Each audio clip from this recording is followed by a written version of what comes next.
Hey everyone, and welcome to the May kits, which are full of some beautiful paper from the Paisley Day collection at Craft. So I thought I'd show off some of these pages by doing this little foldy kind of technique. So I'm going to add some double-sided tape to these two corners and add it to this the wood looking kind of paper, and I will then just fold it down. So double-sided tape, so just lining up those corners so that it is 12 by 12 in its entirety. And then I'm just going to fold down here using the top left as my guide as to how it's going to look at that spot rather than anywhere else. That started off the line. I've lightly folded it so it's not flat to it, and then I've added that double-sided tape, and when I've stuck it down with that double-sided tape there in that corner, I've left it a little bit of a fold, and you can see there I've even pressed it even further down, and still if you look at that right hand side there, you can see it's not a flat fold.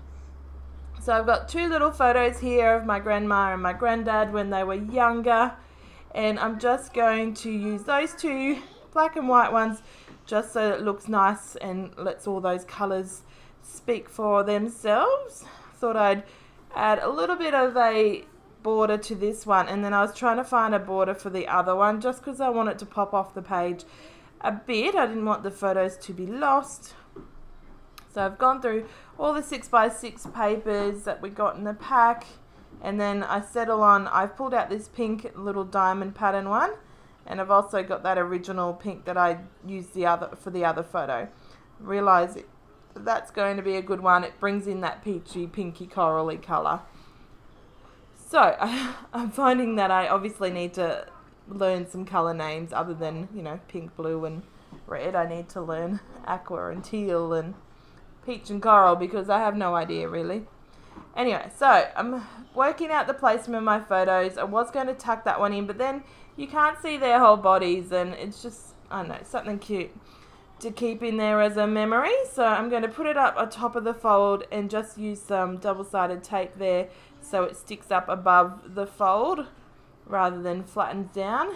Just didn't place my double-sided tape very well, so fixing that up. And then I'm going to add that close-up photo of the two of them onto the left there on a bit of an angle. So moving on next, I'm going to work out what I'm going to do in terms of embellishing and my title, and then we're going to work out how this is all going to come together, because that's really all I started with. I knew I wanted to fold my papers and I wanted black and white photos. So, and this is how we've got so far. We're going to work out how we're going to finish it off. So we have these little cut aparts that we got with the 6x6 paper that I said in my unboxing on my channel that I was going to pull out and put with my embellishments, but I didn't get that far. So instead I just clipped out this one, and I'm trying a few to see which one I wanted. I figured it could be my title, but then in the end it doesn't stay there at all. I start going through the embellishments that we've got in our collection, and I'm pulling out these flowers, and I'm going to start making some clusters. So I do like those floral clusters, but they weren't the right position for the photos and where I want my clusters. So instead I use the individual flowers and leaves to make my own. So putting them together here, I just left this in, but I have sped it up just so you can see my process, my thought process as I put it all together. I was working out that maybe this would be a good title to have with this little wood veneer looking thickers, and I like it, and I really just couldn't make it work last night when I was working on it. So I did think I could put it down here and have a little cluster down that bottom left corner, but spoiler alert, I don't end up with that. I find there's enough going on in this big area that I didn't want to add anything down there. Adding some little bits and pieces. These are some of the exclusives. They've got exclusive die cuts in the collection, so if you ever do want to check out what's in the collection and anyone's first thoughts on the design team, definitely go check out our channels. We put up unboxings every month. So, and when I do my unboxing, I show how I'm going to put it not how I'm going to, I actually show how I put it together in my really useful box so that it's ready to be used. So, I went with the title Us. I just wanted something small, sweet to the point. I didn't want the normal title, and I thought Us was a nice little homage to the two of them. So I did pull out originally the capital letters and found that they were too big and overbearing, and instead went with the lowercase letters, which was nice in this thicker set that both were in the set. So we had that choice. And I'm just going to start working on gluing down the clusters and finalising them so that the page can come together. Sometimes I like to stick and plonk as I'm going. Other times, like this where I wasn't 100% sure, I laid a few out and then I'm going in the stick and plonk situation here. So I pulled out one of these Kuros, they call them. So that's just a glass flare, which is really nice, but they're also very sticky. So once they're stuck down, you can get them up, but not very easily. So be mindful of where you're putting it. Pulling out some words out of the collection, just because out of the kit, just because I figured it needs something to contrast the flowers that are going on. So they're going to go, well, I do put them there thinking that I wanted to put it there, but I figured it was covering up a lot of that, not the fold, that triangle of that pattern paper where it goes from one pattern to the next. I didn't want to cover it all up and lose that original design of the folded paper. Adding some wood veneer because they were flowers and they are nice to add that wood touch, especially with that wood background. And I'm going to use this label here to put my title on. So I'm going to cut it down so I can stick it here under the flare, and you can see how it's a little bit tricky to pull up that flare, but you get there in the end. And then I've got this little bit of blank space above it, trap space, and I need a word to fit in there.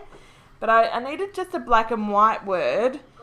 I couldn't find one, so instead I pull into my stash. But as I was looking for the right sticker, I remember that we have all these flower stickers in the collection, and then we are going to add some more flowers that way.